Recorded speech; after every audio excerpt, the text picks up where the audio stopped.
Modern buildings don't collapse when they fail, they simply grow tired. A room that once stayed cool now traps heat. A wall that once felt solid begins to sound hollow. Systems work harder every year to deliver less. Within a single generation, homes built with advanced materials and digital precision quietly demand constant repair just to remain habitable. Now place that slow exhaustion beside a house built 700 years ago. No electricity hidden in its walls, no machines correcting its flaws, and yet the interior remains steady while the weather outside turns violent. The walls still stand straight. The structure still absorbs stress instead of amplifying it. That contrast is not nostalgia. It is unsettling because it exposes something modern construction has forgotten. Medieval builders lived with consequences. Modern society rarely feels. A failed house was not an inconvenience. It was a threat.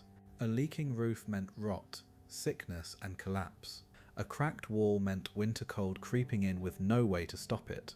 There were no supply chains to rescue mistakes, no specialists on call.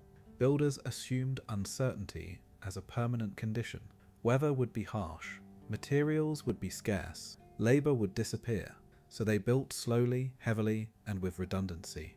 Homes were not optimized for resale value or speed of construction. They were optimized to survive interruption. If this kind of forgotten knowledge matters to you, make sure you're subscribed. We dig up what modern systems buried. What made these buildings endure was not decoration or craftsmanship alone.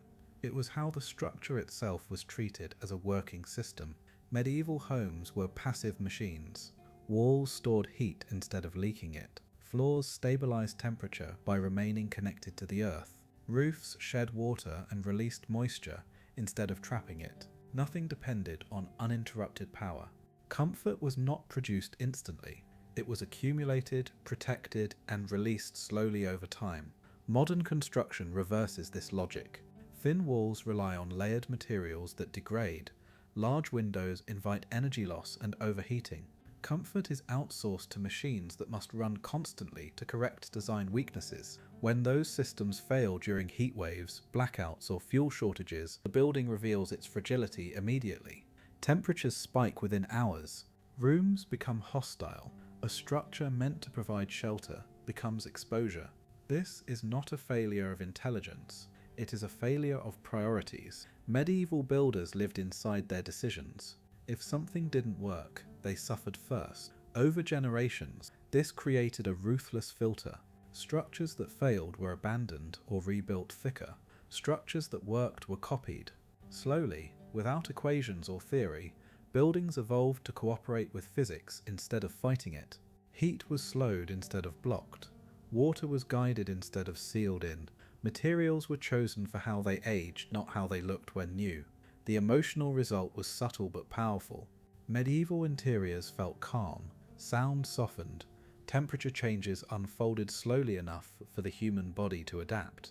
Modern interiors often feel tense by comparison, sealed, pressurized, dependent. The moment systems stop, that tension collapses. Once you see this difference, the idea of planned obsolescence stops sounding like progress and starts sounding like a gamble. Medieval builders built as if time itself would judge them, and the first place that judgment is most visible is not in ornament or layout, but in the element that quietly controlled everything else, the walls. Because hidden inside those walls was a method that didn't just resist weather, it resisted time. Modern walls respond instantly, and that speed is exactly what makes them vulnerable. A heat wave arrives and indoor temperatures surge within minutes. A cold front pushes through and warmth drains away just as fast. These walls are thin, layered and nervous, relying on foams, membranes and constant mechanical correction to stay livable. Now step into a medieval house on the hottest day of summer. Outside, stone streets radiate heat. Inside, the air feels dim and restrained. The temperature does not chase the weather. It lags behind it, sometimes by an entire day. That delay is not accidental. It is the result of walls designed to slow time itself. Medieval walls were massive by intention. Stone, rubble, and earth were stacked to extraordinary thickness, often more than half a meter deep. This created thermal mass materials capable of absorbing large amounts of heat, without changing temperature quickly. During the day, sunlight heated the outer layers of the wall, but the energy moved inward at a glacial pace. By the time it reached the interior surface, night had already cooled the air outside. The heat was released harmlessly back outward. In winter, the same mass worked in reverse. Heat from a hearth soaked into the walls and lingered long after the fire faded, bleeding back into the room instead of escaping into the cold. Comfort was not produced instantly. It was stored. This was not guesswork. Medieval builders learned through consequence. Houses that overheated were abandoned. Walls that wept with moisture were rebuilt thicker or repointed. Over generations, a simple rule emerged. Mass stabilizes. Thin materials react. Thick materials moderate. Modern walls, by contrast, separate functions into fragile layers. Insulation traps heat, but also traps moisture. Vapor barriers block water, but fail catastrophically when pierced. Stud cavities create voids where air moves freely, accelerating heat loss. When power fails, these systems collapse immediately. Medieval walls had no cavities to betray them. Lime mortar allowed them to breathe, letting moisture evaporate instead of condense and rot the structure from within. The sensory difference is unmistakable. Thick walls absorb sound, creating interiors that feel quieter and more insulated from chaos. Temperature changes unfold slowly enough for the body to adapt without stress. In times of siege, famine, or prolonged storms, this stability was not comfort, it was survival. A room that stayed cooler during a heat wave or warmer overnight during winter could determine whether a household endured. Modern science now confirms what medieval builders learned empirically. Thermal mass flattens temperature swings and reduces energy demand, yet mass has been sacrificed for speed and cost. Thin walls go up faster.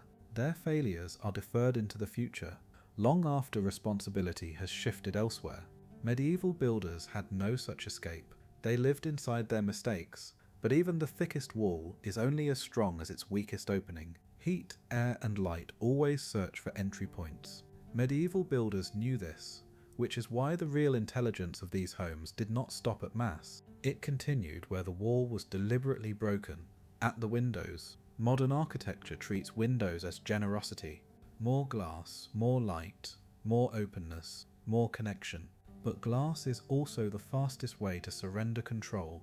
Heat pours in during summer, warmth bleeds out during winter, and the interior becomes a hostage to whatever the weather decides next. Machines are then forced to correct the damage hour by hour. Medieval builders saw windows differently. To them, an opening was not a luxury. It was a liability that had to earn its place. Step inside a medieval home at midday and notice how the light behaves. It does not crash into the room. It slides in carefully, softened by depth. The walls themselves shape it, catching harsh angles and releasing illumination slowly. This was deliberate. Medieval windows were small, not because people feared the outside world, but because large openings hemorrhage energy. Every extra span of glass meant faster heat loss in winter, and aggressive solar gain in summer. Narrow windows limited that exchange. Deep placement within thick walls created permanent shade, blocking high summer sun while still admitting lower winter light. The wall did not just hold the window, it controlled it. Orientation mattered more than size. Long before computer modelling, builders watched the sun. South-facing openings were chosen to harvest winter warmth without overheating interiors. North-facing walls were often nearly blind, sacrificing brightness to defend against cold winds and thermal loss. East and west openings were treated cautiously, knowing morning and evening sun behaved differently. This was passive solar design born from survival, not theory. A window was placed only when it contributed more than it took. Modern glass walls reverse this logic completely. They promise brightness but deliver volatility. In summer, they turn rooms into ovens. In winter, they become drains. The response is always technological coatings, tints, triple panes, blinds, air conditioning. Each solution adds complexity, cost, and failure points. Medieval builders had fewer options, so their initial decisions mattered more. Glass was rare and valuable, which encouraged restraint. Scarcity became discipline. The sensory effect of these choices shaped daily life. Medieval interiors felt dimmer but calmer. Air moved predictably instead of rushing. Shadows stayed cool. During long storms or heat waves, this stability protected bodies and energy. When power grids fail today, glass-heavy homes become uninhabitable within hours. Medieval rooms change far more slowly. They negotiate with the environment instead of surrendering to it. This difference becomes most obvious during extremes. A modern house with vast glazing may feel luxurious on mild days, but it collapses under stress. Medieval homes were built for stress first. Comfort came second. Windows were not about views, they were about control. Yet even perfectly controlled openings could not stabilize a home on their own. Heat rises, cold sinks, moisture moves downward. Medieval builders understood that true interior balance required more than walls and windows. The most underestimated stabilizing force in these homes was not above eye level at all. It was beneath their feet. Modern floors are designed to separate people from the ground. They float above cavities filled with air, wiring, insulation, and plumbing, turning the earth beneath into something irrelevant. The result is speed floors warm quickly, cool quickly, and mirror every fluctuation in the air above them.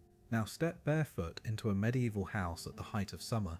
The stone beneath your feet feels cool, almost shockingly so, even after days of heat. In winter, that same floor never bites with sudden cold. It remains steady, muted, restrained. This is not comfort by accident. It is physics harnessed quietly and relentlessly. Medieval floors were not finishes. They were thermal infrastructure.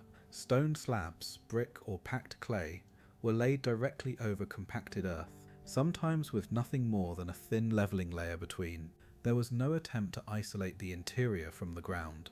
That connection was the advantage. The earth changes temperature slowly, over weeks and months, not hours. By staying in direct contact with it, medieval floors acted as thermal anchors. Excess heat from summer days was absorbed downward and stored harmlessly. In winter, the ground's relatively stable temperature softened the cold, reducing drastic heat loss from the room. This mattered more than modern design often admits. Human comfort is shaped by gradients, not averages. Hot air above and cold air below creates fatigue, stress, and discomfort, even when a thermostat claims everything is fine. Medieval interiors avoided this imbalance. Heat sources were modest. Warmth accumulated low and spread slowly. The floor moderated extremes instead of amplifying them. The body adapted without strain. Moisture behavior was just as critical. Modern raised floors often trap humidity beneath impermeable layers, encouraging mold and rot hidden from sight. Medieval floors breathed. Porous materials allowed moisture rising from the ground to dissipate gradually instead of condensing catastrophically.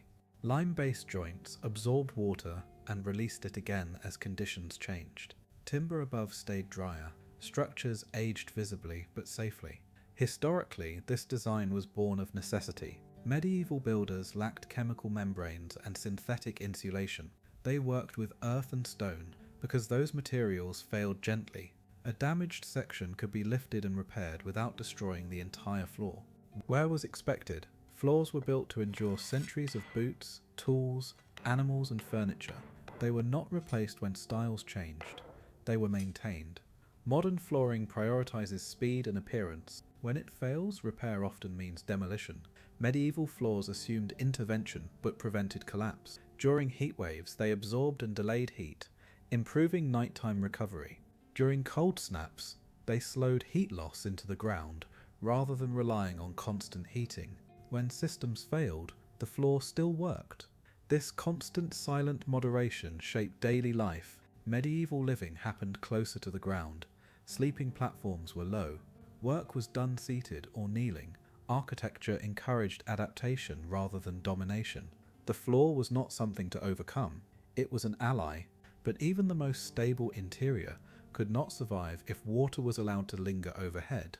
Rain, snow, and condensation are relentless, and gravity never negotiates. Medieval builders knew that true endurance depended on how a roof handled moisture over time. That understanding takes us upward, to the part of the house most exposed and most misunderstood. Modern roofs are built like sealed promises. They are designed to keep everything out, relying on membranes, adhesives, and barriers that must remain perfect to function. When they work, nothing is noticed. When they fail, the damage spreads silently and quickly, trapped inside layers that cannot breathe. Medieval builders approached the roof with a different understanding. Water was not an occasional enemy. It was constant, patient, and unstoppable. The goal was not to block it forever, but to manage its movement and let the building recover. Stand beneath a medieval roof during a storm and listen. Rain does not hammer, it slides. Steep pitches force water and snow to move quickly, reducing the time moisture spends touching the structure. Thatch, slate, and tile were layered rather than sealed, chosen because they shed water through gravity instead of fighting it with glue. Even when water penetrated the outer layer, it continued moving downward and outward, never lingering long enough to rot the frame beneath. Breathability was the real intelligence. Medieval roofs were designed to dry. Air moved freely beneath coverings, carrying moisture away before it could condense. Warm air from the interior escaped upward instead of being trapped against cold surfaces. Timber beams darkened with age, but stayed structurally sound because they were allowed to exchange moisture with the environment. Rot requires stagnation. Medieval roofs denied it. Modern roofing often inverts this logic. Vapor barriers trap moisture inside sealed assemblies. Ventilation becomes secondary instead of fundamental. When a membrane ages, cracks, or is punctured, water enters and becomes imprisoned. Damage accelerates invisibly. By the time stains appear on a ceiling, the structure above may already be compromised. Repair is no longer incremental. It is invasive and expensive. Historically, medieval roofs were never expected to be permanent. Thatch was replaced. Tiles were reset. Beams were reinforced. The roof was understood as a consumable layer protecting a long-lived structure beneath. This mindset created resilience. Failure was gradual, visible, and repairable. A slipped tile announced itself. A thinning thatch could be patched. Maintenance was part of life, not a crisis. The interior consequences were profound. Ventilated roofs reduced summer heat buildup and winter condensation. Living spaces remained drier, healthier, and more stable over long periods of bad weather. During weeks of rain or months of snow, the roof did not trap moisture overhead. It released it slowly and continuously. As storms intensify and weather patterns grow less predictable, this distinction matters again. Buildings that can dry recover. Buildings that must remain sealed suffer cascading failures. Modern buildings are taught to resist movement as if motion itself were a flaw. Concrete is poured into rigid shapes. Steel is locked into place. Connections are tightened until nothing can give. At first, this feels like strength. Then the seasons pass. Temperatures swing. Soil shifts. Materials expand and contract at different rates. Stress builds silently, with nowhere to escape. Cracks appear suddenly, and once they do, failure accelerates. Medieval builders lived in a world that moved constantly, and they built as if movement were inevitable. Timber frames were allowed to flex. Joints were cut to interlock rather than depend on fasteners that could shear under pressure. Beams rested in place instead of being fused into rigid assemblies. When wind pushed against a structure, the force travelled through the frame and dissipated. When seasons changed, wood expanded and shrank without tearing the building apart. Stone walls were bound with lime mortar, not modern cement. This was not primitive limitation, it was material intelligence. Lime mortar was intentionally weaker than the stone it held. When stress arrived, the joint cracked first, absorbing damage and protecting the masonry. Modern Portland cement reverses this hierarchy. It is stronger and more brittle than the materials it binds. When stress builds, stone and brick crack instead of the joint. Water enters those cracks, freezes, expands, and forces the damage wider. Repair becomes structural instead of superficial. Medieval masonry aged differently. Cracks appeared where they were meant to along mortar lines. Those joints could be repaired without dismantling the wall. The building sacrificed small parts to protect the whole. This flexibility explains why medieval structures often survived earthquakes that destroyed newer buildings nearby. They did not resist movement. They absorbed it. Walls shifted minutely and then settled. Frames swayed and returned to form. Foundations tolerated uneven ground instead of demanding perfection from it. Strength was distributed across the system rather than concentrated at rigid points. The sensory difference is subtle but revealing. Medieval buildings feel relaxed. Floors creak softly. Beams show wear without fear. Walls respond slowly to temperature and load. Nothing feels stressed. Modern buildings often feel tense by comparison, sealed, pressurized, and brittle.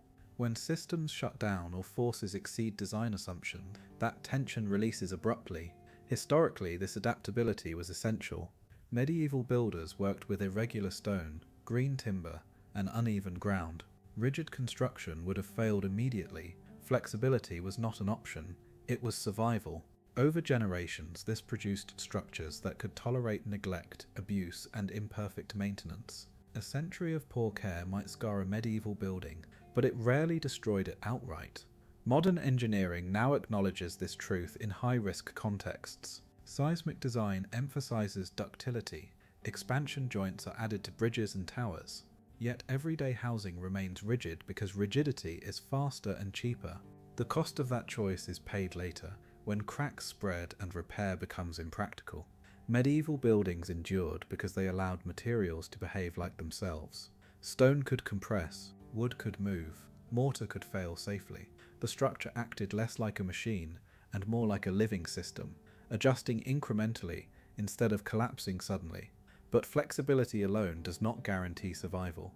A building that can move still requires care. Medieval builders understood that endurance depended not only on how a house was built, but on how it would be maintained long after the original hands were gone. That final piece, the philosophy of repair, reveals the deepest difference of all. Modern homes are treated like sealed devices. When something fails, the expectation is not repair but replacement. A roof reaches the end of its rated life, and the entire system is torn off. A wall traps moisture, and whole sections are demolished. Floors swell, warp, and are discarded. The house is consumed in pieces, each failure pushing it closer to total renewal. Medieval homes were built on a far more uncomfortable assumption. Failure was inevitable, and survival depended on how gently that failure could be addressed. In the medieval world, nothing was disposable, but nothing was expected to last forever without care. Roofs were rethatched, tiles were reset, mortar was raked out and replaced while the stones remained. Beams weakened by age were reinforced or swapped one at a time. Every part of the house could be understood, reached and repaired with local knowledge. This was not backward thinking, it was a recognition that time would always win, and the only defense was adaptability. That mindset shaped how people lived with their homes. Wear was not seen as defect, it was evidence of life. A scarred floor meant generations had passed over it. Darkened beams meant smoke, heat, and winters survived. Buildings aged openly, communicating their needs early. A crack could be read, a draft could be felt. Problems announced themselves while they were still manageable. Modern buildings often hide failure behind finished surfaces until damage becomes systemic. Historically, this repair-first philosophy was inseparable from survival. Materials were precious, labor was seasonal, skills were passed hand to hand, not outsourced.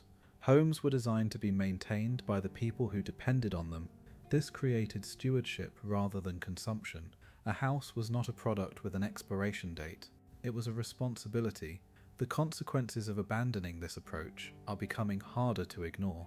As climate extremes intensify, buildings that cannot be repaired quickly or locally become dangerous. Supply chains break, skilled labor becomes scarce, replacement materials are delayed. Medieval homes assumed interruption. They could be patched, stabilized, and lived in under imperfect conditions. Modern homes often cannot. There is also a quieter loss. When houses are disposable, people become temporary occupants rather than caretakers. Knowledge of maintenance disappears. Communities lose continuity. The built environment becomes fragile, not just physically, but culturally. Medieval construction embedded care into daily life. Modern construction externalizes it, turning maintenance into a service instead of a relationship. The question then is not whether medieval builders were smarter than we are, It is whether they were more honest about time, failure, and human limits. They built for centuries because they assumed centuries would pass. In choosing speed, profit, and short-term efficiency, modern systems traded away resilience. And once that trade is fully understood, the most unsettling question remains: what would it mean to build that way again?